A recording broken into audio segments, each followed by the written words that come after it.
Hey guys, Phil with the Minuteman Moment, and today I'm going to pull back the curtain on how the Senate operates. In today's Minuteman, you'll see Senator Braun of Indiana ask that the Senate agree to pass his bill protecting the right to keep and bear arms without a vote. This is called unanimous consent, and believe it or not, the Senate passes like over 90% of its legislation this way. They can use this for all sorts of things, from small bills to even funding the government. But one catch is that if you want to ask the Senate to pass a bill by unanimous consent, all it takes is for one other senator to say no. This is called objecting to a unanimous consent, and we're going to see this play out. Senator Braun is going to ask for unanimous consent on his bill, which would stop the federal government from imposing gun control if the White House or HHS declares a national emergency. So let's watch Senator Braun start the process to pass the Protecting the Right to Keep and Bear Arms Act. Here in a moment, I'm going to ask for unanimous consent on the Protecting the Right to Keep and Bear Arms Act. Okay, here we go. Senator Braun was sort of peacocking around the ring. He's letting everybody know all the reasons why his bill is king, and it definitely is. He wants to be sure that anyone who objects to passing this bill is on the record for imposing more gun control during a national emergency. In this next clip is when he throws his first punch. All he's really saying here is that he wants the Senate to pass the bill. Don't worry about all the jargon.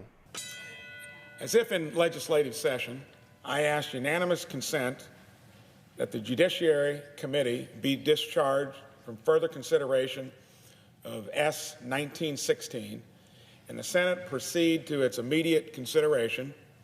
Further, I ask unanimous consent that the bill be considered, read a third time, and passed, and that the motion to reconsider be considered, made, and laid upon the table. Okay, now the bill will pass unless someone objects.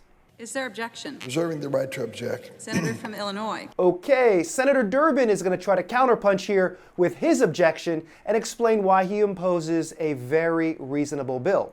Remember, all the Braun bill does is say that the executive branch, the president and the HHS secretary, can't use a national emergency to impose gun control. Also, there are legitimate reasons why the government might need to temporarily prohibit guns from being sold in a disaster area. Here's something that's not outlandish. Suppose the background check system has been knocked offline in a disaster area. We wouldn't want felons taking advantage of that situation to walk into gun stores and buy guns that they're legally ineligible to buy. Current law ensures that the government can't take anyone's lawfully owned gun during a disaster, but there is no clear justification for granting untouchable status to gun sales during a disaster. This bill needs some work. What you just saw is the parliamentary equivalent of walking into an elevator just to fart on everybody, and then push the little button to make the doors close faster. Durbin knows that over 95% of the background check denials are false positives. They're denying people who are actually eligible to buy guns. Also, what the heck does that even mean? Knocked offline, like the internet tubes going out? And again, the internet is not something that you just dump something on. It's not a big truck. It's a series of tubes. And if you don't understand, those tubes can be filled. And if they're filled, when you put your message in, it gets in line. It's going to be delayed by anyone that puts into that tube enormous amounts of material.